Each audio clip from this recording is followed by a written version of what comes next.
Le développement personnel, promesse de transformation ou illusion bien vendue. Coach, méthode, programme, peut-on vraiment changer sa vie ou sommes-nous face à un business du bonheur? Le développement personnel, business du bonheur ou véritable thérapie, c'est le thème de cette nouvelle émission de Sans Tabou diffusée sur votre nouvelle chaîne africaine. Pour en parler, je reçois 3 femmes en plateau. D'abord, Nassira Agoli Agbo, je rappelle que vous êtes coach de l'âme, autrice du livre A égale M, E au carré. Bienvenue. Bienvenue. Et je reçois ensuite Leslie Keita, vous êtes entrepreneur en communication et vous êtes autrice de l'art d'être soi. Bienvenue. Merci. Et enfin, je reçois Assa Djilou, je rappelle que vous êtes psychothérapeute et sexologue. Bienvenue. Merci pour l'invitation. Je vous en prie. Alors, le développement personnel, une nécessité ou une mode, on s'est posé la question.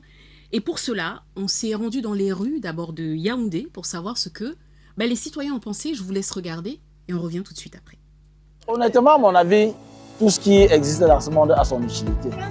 Mais ces gens-là, les psychologues, les machins, quand quelqu'un réussit déjà à connaître ton cerveau plus que toi-même, c'est un danger, un gros danger même. Ces gens-là c'est des bandits. En tout cas, ils font des choses qui ne sont pas bien. Pour moi, d'autres sont utiles, d'autres c'est de la nappe. Parce que ici, on ne sait plus à qui faire confiance. Parfois, tu tombes surtout dans les réseaux sociaux. Là. Il faut appeler monsieur tel. Parfois, quand tu appelles, c'est de la nappe. Tu arrives là-bas, tu ne retournes plus jamais. Non, ce n'est pas de la nappe. Chacun fait son travail et maîtrise son travail. Toi-même, tu ne peux pas aller faire à sa place parce que toi-même, tu ne connais même pas. Donc là, on ne peut pas juger pour tout. Les coachs ne sont pas... Il faut les travailler. Bon, on ne peut pas automatiquement dire qu'ils ne sont pas utiles, bien ils sont utiles, parce que chacun trouve son compte selon les contenus qu'il balance dans les réseaux sociaux. C'est à la personne de voir ce qui est bien et enregistrer et ce qui est mal, il se débarrasse de ça. Alors, mesdames, vous venez de voir, les réactions sont assez mitigées finalement sur le rôle des coachs, des psys aussi, dans la société. Alors, une question pour démarrer cette émission, le développement personnel selon vous et à travers vos expériences, est-ce que vous direz que c'est une nécessité ou une mode? Je vais commencer par vous, Leslie. Alors, personnellement, et puis je pense à mon humble avis de manière objective, ce n'est pas un effet de mode, c'est une véritable nécessité. Et je pense que faute de connaissances, surtout sur notre très joli continent, on ne maîtrise pas l'art et les avantages de cet aspect qui est très important, peu importe la sphère dans laquelle l'humain en général, que ce soit la femme ou l'homme, évolue. Très bien. Nassira. Alors déjà, moi, le terme développement personnel, c'est un terme peut-être qu'on a rendu un peu populaire, mais déjà, c'est de se dire déjà qu'est-ce qu'on appelle développement personnel. Le développement personnel, on en fait tous. On se développe tous les jours. La vie nous développe. On grandit, on tombe, on se relève. C'est du développement personnel. Donc, pour en revenir à la question de savoir si c'est une véritable nécessité ou si c'est un effet de mode. Un effet de mode. Alors, je dirais que c'est une véritable nécessité. Pourquoi? Parce que c'est le développement de qui nous sommes. Maintenant, on fait du business avec la santé, avec la nourriture, mais de la même façon, avec soi, c'est aussi important de savoir en fait qui on est, comment on fonctionne. Et voilà, donc pour moi, c'est une nécessité. C'est une nécessité. Ouais. Alors, Assa, je me tourne vers vous. Vous êtes psychothérapeute, vous êtes sexologue. Et effectivement, je vous ai vu réagir pendant que le sujet était diffusé. Ça m'a fait rire. Ça vous a fait rire. Vous croulez sous les demandes. Alors, je ne dirais pas que je crolle sous les demandes, mais attends, je vais répondre à la question de base déjà. On dit, est-ce que c'est une nécessité ou c'est un effet de mode? Je dirais que c'est une nécessité. En tout cas, pour ma fonction de psychothérapeute, on a quand même une étude, un parcours académique qui nous pousse à valider un master quand même. Moi, j'ai un master en sciences humaines et sociales avec une spécialité en psychologie cognitive.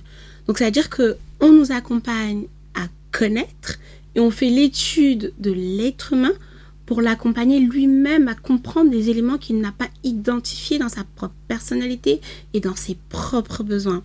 Et au-delà de ça, avec toutes les études qui ont été amenées auparavant, on accompagne certains patients à légitimer certains comportements. ou certaines souffrances qui sont présentes, qui s'expriment, mais qui ne sont pas totalement identifiées. Donc, c'est une véritable nécessité pour la société. Il faut aider ces humains à comprendre qui ils sont.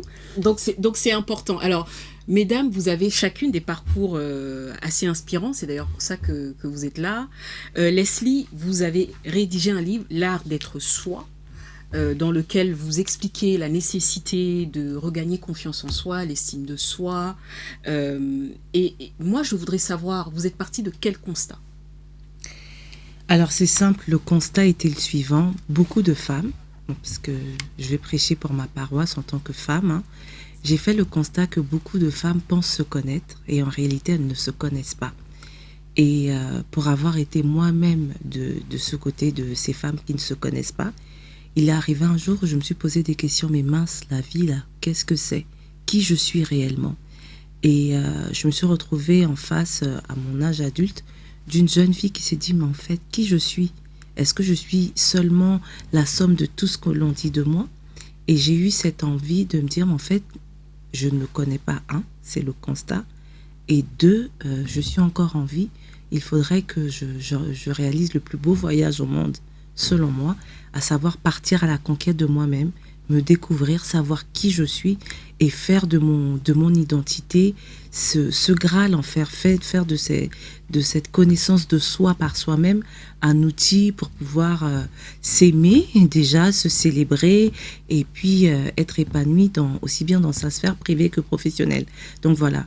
Et quand de fil en aiguille, en écrivant cet ouvrage, je me suis rendu compte que, mais en fait, c'est vrai qu'on nous apprend dans la société pour réussir, il faut aller à l'école, ou il faut avoir un réseau, il faut être bien entouré.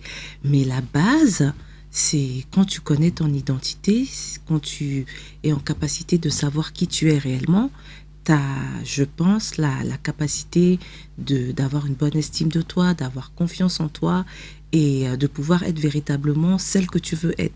Donc pour moi, l'identité, c'est la base. C'est d'abord quand la tu base. ne sais pas qui tu es, il est impossible de cheminer ou même de te réaliser pleinement. Et c'est vrai que c'est quelque chose, comme Nassira l'a dit, c'est dans le développement personnel et surtout les femmes africaines, les jeunes femmes africaines, on pense que ce n'est pas une utilité, que l'on se connaît alors qu'en fait on ne se connaît pas. Pas du tout. Et voilà. donc là, mais c'est intéressant parce que vous parlez déjà de votre parcours personnel. Et Nassira, votre ouvrage, je vous ai présenté tout à l'heure, j'ai dit, vous êtes coach de l'âme. Vous, quand on parcourt votre ouvrage, vous racontez surtout votre parcours. Vous avez survécu à une maladie, vous êtes passé par le surendettement. Et puis aujourd'hui, vous êtes une femme plutôt épanouie et vous parlez même de donner les clés pour avoir l'abondance financière. Et moi, quand j'ai vu ça, je me suis dit, non, Nassira, il faut venir dire à ces téléspectatrices qui nous regardent et tout le monde, comment vous avez fait ? Alors déjà, je me permets de rectifier. Je parle d'abondance, pas forcément d'abondance financière. Et c'est vrai que dans l'esprit collectif, quand on parle d'abondance, on pense au matériel, à l'accumulation de biens. Non. L'abondance, c'est d'abord, ce n'est pas l'accumulation, c'est la simplicité, c'est la fluidité, c'est la paix du cœur, c'est la paix intérieure. C'est vraiment enlever toutes les couches qui nous empêchent d'être nous-mêmes.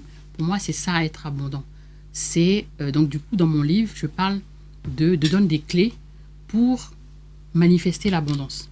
Mais avant de savoir comment manifester l'abondance, c'est de savoir, d'abord, comme elle disait Leslie, c'est de dire que nous sommes d'abord des êtres abondants. C'est le postulat de base. Savoir qui nous sommes, c'est savoir que nous sommes des êtres abondants. Nous sommes des êtres d'amour et nous sommes des êtres de lumière. Sans rentrer dans le détail scientifique, biochimique, nous ne sommes pas juste un corps, en fait. Nous sommes de la matière, mais composée d'atomes, de cellules, voilà. Et donc tout ça, c'est de la lumière, en fait. Ça représente de la lumière. Donc nous sommes des êtres d'amour. Donc à partir du moment où nous sommes des êtres d'amour, nous sommes donc abondants. Donc c'est que chacun déjà ait conscience qu'il est un être abondant et partir de cette base pour faire tout ce qu'il a à faire dans la vie, c'est-à-dire penser de manière abondante, parler à partir d'un espace d'abondance, ressentir les choses à partir d'un espace d'abondance, interagir avec les autres. Et en fait, ça change tout. Ça change tout parce que quand je suis, j'attire ce que je veux. En fait, ce que je veux, il faut d'abord que je le sois. Mais on est souvent dans le faire, l'accumulation. Non, c'est d'abord incarner cette abondance. En fait, le fait de l'incarner fait que je le suis. En fait, c'est ça. Très bien. Alors, Leslie a commencé par expliquer, elle avait besoin de se connaître elle-même. Et puis là, Nassira vient de dire l'importance de se valoriser en tant que âme, parce que pour manifester l'abondance et pas faire les choses mécaniquement. Une question avant qu'on fasse juste la pause à ça. Est-ce que ça, vous avez affaire, vous aussi, à des personnes qui ont suivi des programmes de coaching? Aujourd'hui, incontestablement dans la société, c'est important aussi d'aller rencontrer des coachs? Alors, bien sûr, vous avez même des psychologues, coachs, des psychothérapeutes, coachs. Pour moi, la fonction de coach, c'est vraiment celui qui va, après que le psychothérapeute ou le psychologue ait travaillé tout ce qui est traumatisme, résidus négatifs, et qui a mis un peu de clarté sur le cheminement du patient, en l'accompagnant concrètement à accepter son cheminement, le coach aura l'utilité de tuer un objectif, je t'accompagne à réaliser cet objectif-là. Pour moi, c'est réellement ça la fonction du coach.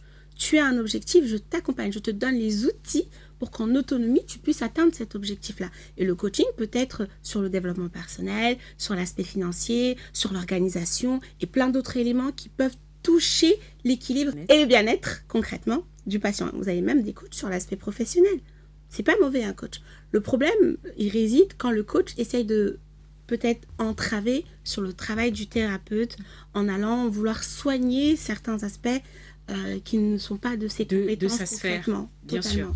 Alors, je vous propose de marquer une petite pause et on revient sur ce plateau dans la deuxième partie où là, effectivement, on va continuer à parler de coaching, de développement personnel et puis savoir si c'est un réel business ou effectivement c'est une véritable thérapie. À tout de suite.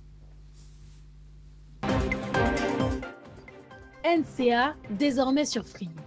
Après son intégration au bouquet Canal+ Afrique, Canal 9 et Canal 573, NCA poursuit son développement et vient d'intégrer le célèbre bouquet Free TV, Canal 426. La chaîne panafricaine renforce ainsi son ancrage aussi bien en Afrique que hors d'Afrique. Le développement de NCA, c'est vous, nos téléspectateurs à travers le monde. NCA, la chaîne panafricaine de référence.